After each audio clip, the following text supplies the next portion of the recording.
Rooster, dog, and monkey. It's become more common than ever for Western brands to use animals from the Chinese zodiac in their designs, and not to mention Chinese characters, porcelain, silk, and traditional paintings. When facing the world's biggest luxury spending market, no one wants to lag behind.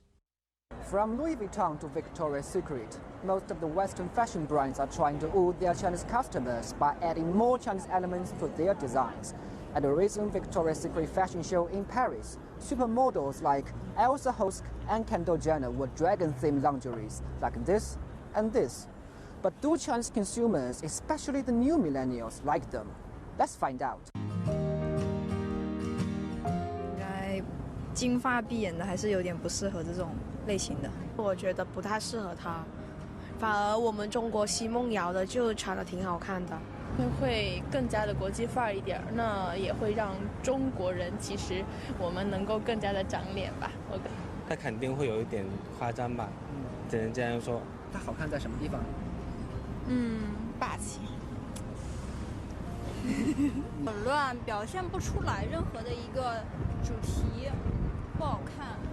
Judging from their action, it seems that this lingerie brand tried a little too hard to tap into the Chinese market. Huang Xiaoping, a fashion designer who studied in the UK for 5 years, reckoned the reason for such misjudgments is the culture gap. When we see Western films, they always come with like the red things, the dragon thing, the Finnish things. That's just the way that they think Chinese culture should be like that. They're just trying to put their point of view into their design. That's not a bad thing. In view of these methods that fail to appeal to Chinese shoppers, some say brands need to employ new tactics.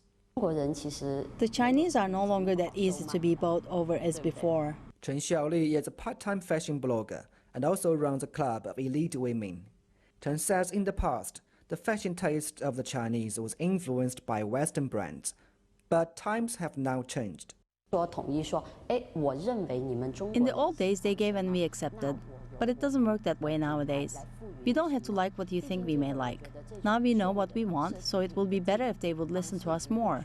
Meanwhile, Huang, who will hold the fashion show in London this year, said there is something to be gleaned from what the big brands are putting out, as Chinese brands can actually learn from them. Actually, if you look at those things, the technique is very good. Many Chinese brands, they can't do that technique. Even though just like dragon and Finnish, they can pull it in a very fashion way, but in Chinese brand, we still have to work on it. While many consumers are cutting back on spending, this is simply not the case for the Chinese. But it's still a challenge for foreign brands to appeal to Chinese shoppers, who have never been so discerning yet divided in their fashion tastes.